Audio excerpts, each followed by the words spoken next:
আদর্শে বা জীবন আদর্শেই রয়েছে সর্বোৎকৃষ্ট জীবন উপকরণ বা জীবন আদর্শ।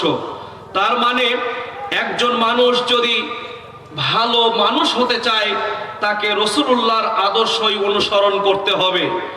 আপনি যদি একজন ভালো বাবা হতে চান, তবুও নবী মুহাম্মদ থেকে শিক্ষা নিতে হবে।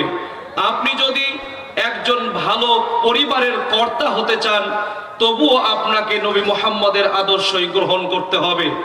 আপনি যদি রাষ্ট্রপ্রধান হতে চান, তাহলে আপনার জন্য অনুসরণীয় অনুকরণীয় আদর্শই হচ্ছে নবী মুহাম্মদের আদর্শ। এইরকম ভাবে মানব জীবনের যে কোনো মডেল, যে কোনো পদ, যে কোনো জায়গায় আপনি যদি সুনামের সাথে, সুখ্যাতির সাথে, কল্যাণের সাথে থাকতে চান, ভালো মানুষ হতে চান, প্র্যাকটিসিং মুসলিম হতে চান, মুহাম্মদ ছাড়া বিকল্প আপনার জন্য অনুসরণীয়, অনুকরণীয়, গ্রহণীয় আচরণ উদাহরণ দেওয়ার মতো পৃথিবীতে নাই। মাইকেল এইস হার্ট, তার লেখা একটি বইয়ের নাম হচ্ছে দ্য 100।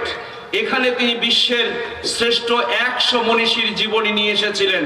সেখানে তিনি সর্বকালের, সর্বযুগের মহামানব এবং সর্বোত্তম আদর্শের অধিকারী মুহাম্মদ সাল্লাল্লাহু আলাইহি ওয়াসাল্লামকে স্বীকৃতি দিয়েছেন।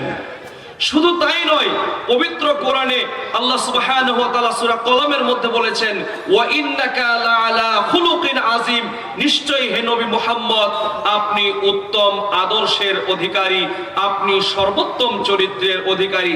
সার্টিফিকেট দিয়েছেন কে? আল্লাহ। তাহলে উসওয়াতুন হাসানা মানে হলো উত্তম আদর্শ।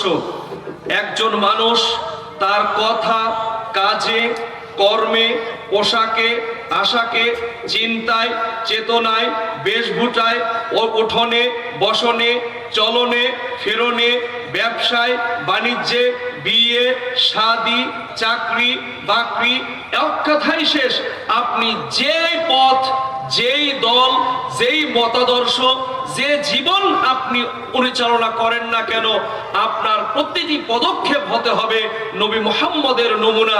যদি সেটি করতে পারেন, তাহলে আপনি একজন খাঁটি মুসলিম। আর যদি এটা ব্যত্যয় হয়, তাহলে নিজেকে মুসলিম পরিচয় দিতে পারবেন না। মহান আল্লাহ বলেছেন, মা আতাকুমুর রাসূলু ফাখুযুহু ওয়া মা নাহাকুম আনহু ফান্তাহু।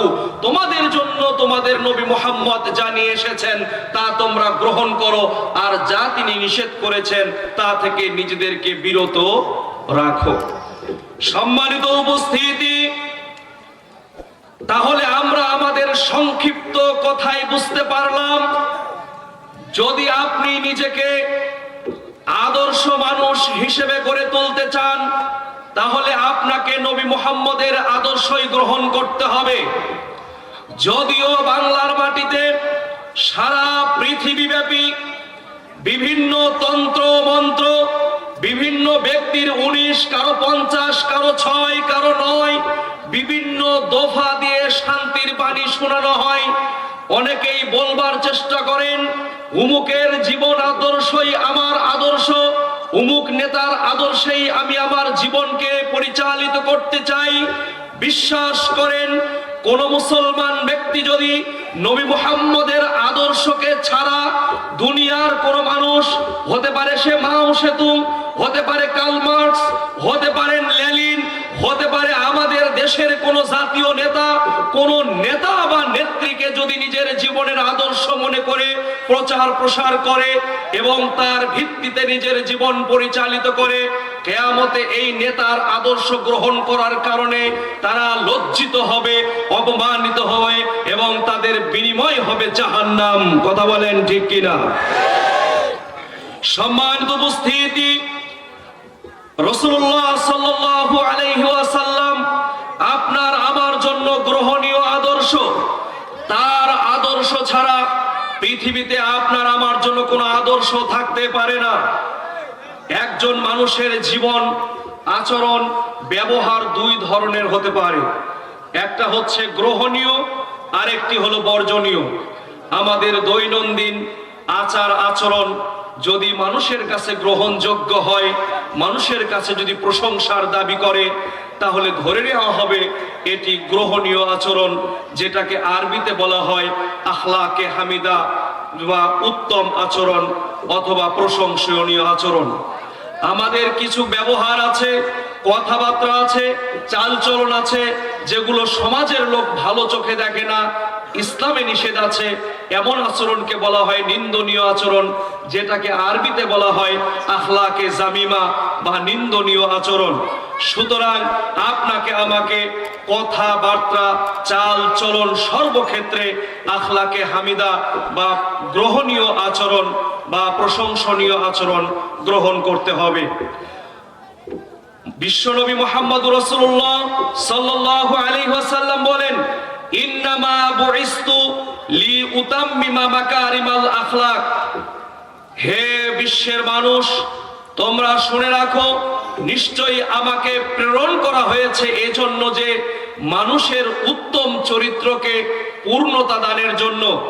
অর্থাৎ একজন মানুষের জন্ম থেকে মৃত্যু পর্যন্ত যতগুলো পথ, যতগুলো স্থানে যেতে হয়, যতগুলো বিষয় তাকে ধারণ করতে হয়, তার এক একটাই হচ্ছে বিশ্বনবী আপনার আমার জন্য নমুনা।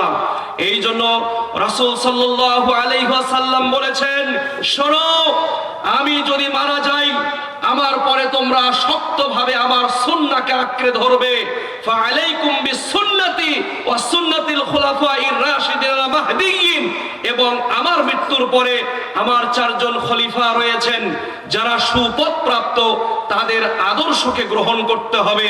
তাহলে দুনিয়া এবং আখিরাতে তোমরা কখনো লান তাজিল্লু মা তামাসসাকতুম বিহিমা, তোমরা ততক্ষণ পর্যন্ত পথভ্রষ্ট হবে না। সম্মানিত হাজিরিন, সৎ চরিত্র বা উসওয়াতুল হাসানা গ্রহণ করবেন কেন? আল্লাহ নবী বলেন, আকমালুল মুমিনিনা ঈমানান আহসানুহুম খুলুকান। মানুষের মধ্য থেকে পূর্ণ ঈমানের অধিকারী হচ্ছে সেই ব্যক্তি যিনি পূর্ণ সৎ চরিত্রের অধিকারী। কিয়ামতের দিনে বিচারের মাঠে যখন মানুষ ইয়া নাফসি করবে, আমলনামায় নেকি বেশি হয় না পাপ বেশি হয়, হাই হুতাশ করতে থাকবে। লা ইয়ামুতু ফিহা ওয়ালা ইয়াহইয়া, যেই মাঠে মানুষ বাঁচবেও না মরবেও না, এমন একটা করুণ অবস্থার মধ্যে মানুষের যখন হাই হুতাশ তৈরি হবে, তখন আল্লাহ রাব্বুল আলামিন যাদের আমলনামায় নেকির কাজ ভালো হয়েছে, চরিত্রের বিচারে উত্তম ছিল, তাদেরকে আল্লাহ রাব্বুল আলামিন মিজানের পাল্লায় দাড়ি পাল্লাকে ভারী করে দিবেন। সম্মানিত উপস্থিতি, সুতরাং ব্যক্তি জীবন, পারিবারিক জীবন, সামাজিক জীবন, রাষ্ট্রীয় জীবন, সর্বক্ষেত্রে উত্তম চরিত্র গঠন করতে হবে। উসওয়াতুল হাসানা গ্রহণ করবেন। এক, উসওয়াতুল হাসানা গ্রহণ করার কিছু ক্ষেত্র আছে, খুব সংক্ষিপ্তভাবে বলতে চাই।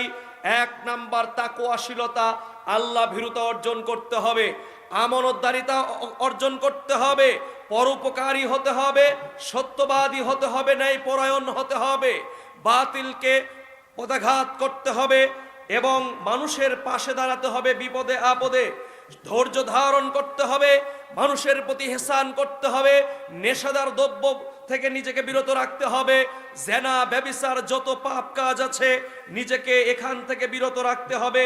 তবেই আপনি আমি একজন দিনদার পরহেজগার মানুষ হতে পারবো। সম্মানিত উপস্থিতি, এই জন্য আপনাদের কাছে আমার উদাত্ত আহ্বান থাকবে, নবী রাসূলুল্লাহ সাল্লাল্লাহু আলাইহি ওয়াসাল্লাম বাবা হিসেবে ছিলেন আদর্শ, স্বামী হিসেবে ছিলেন আদর্শ, মানবাধিকার প্রতিষ্ঠায় ছিলেন আদর্শ, এতিমদের প্রতি যত্নবানে ছিলেন আদর্শ, রাষ্ট্রপ্রধান হিসেবে আদর্শ, নারীর সম্মান মর্যাদা প্রতিষ্ঠায় ছিলেন আদর্শ।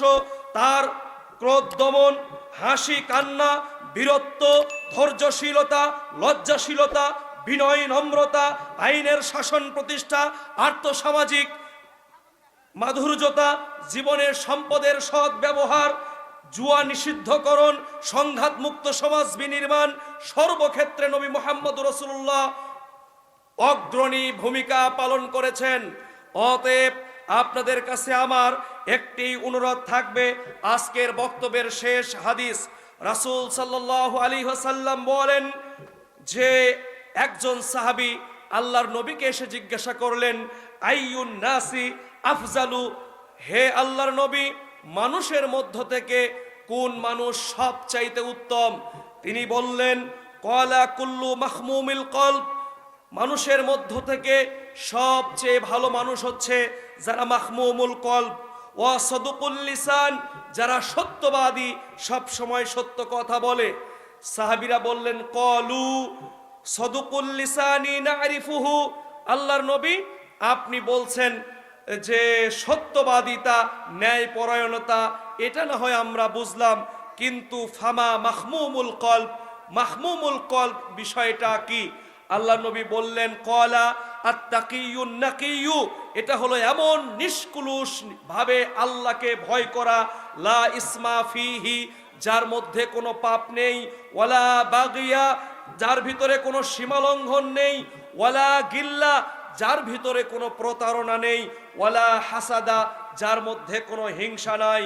অতএব যদি আমরা প্রত্যেকেই ব্যক্তি জীবন থেকে শুরু করে রাষ্ট্রীয় জীবন পর্যন্ত ন্যায়পরায়ণ হই, সৎ চরিত্রবান হই, জেনা, ব্যভিচার, পরকিয়া, আজকে কাপল ব্লগিংয়ের নামে আর বেহায়াপনার নামে ঘরে ঘরে যেভাবে জেনা ব্যভিচারের প্রসার হচ্ছে, আমরা এই ব্যক্তিদের কবলে জাহান্নাম ছাড়া আর কিছু দেখি না। আজ এই মহাসম্মেলনে সকল জনগোষ্ঠীকে সতর্ক করে দিচ্ছি, জেনার পাপ থেকে বেঁচে থাকেন, ব্যভিচারের পাশ থেকে বেঁচে থাকেন। বিশ্বনবী রাহমাতুল লিল আলামিন বলেছেন, ইন্নী আখাফু আলাইকুমুজ জিনা ওয়াশ শাহওয়াতুল খাফিয়া, হে আমার উম্মতেরা, আমি তোমাদের ব্যাপারে আশঙ্কা করছি গোপন পাপ আর জেনা ব্যভিচার।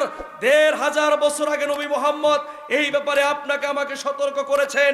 আজকে এই ইন্টারনেট সহজলভ্যতার কারণে, মোবাইল ফোন পাওয়ার কারণে ঘরে ঘরে জেনা ব্যভিচার হচ্ছে, বিবাহ বহির্ভূত সম্পর্ক তৈরি হয়েছে, পরকীয়ায় সয়লাব হয়ে গেছে আজকের এই সমাজ ব্যবস্থা। আজ আমি আপনাদের কাছে উদাত্ত আহ্বান রাখতে চাই, আপনার ছেলেকে, আপনার স্ত্রীকে, আপনার মেয়েকে, আপনার পরিবারকে, আপনার সন্তানকে নিয়ন্ত্রণ করেন, এবং সর্বোপরি সকলেই আমরা আখলাকে হাসানা বা উসওয়াতুল হাসানা গ্রহণ করি। আল্লাহ রাব্বুল আলামিন আমাদের সেই তৌফিক দান করুন। আল্লাহুম্মা আমিন। ওয়াসসালামু আলাইকুম ওয়া রাহমাতুল্লাহ।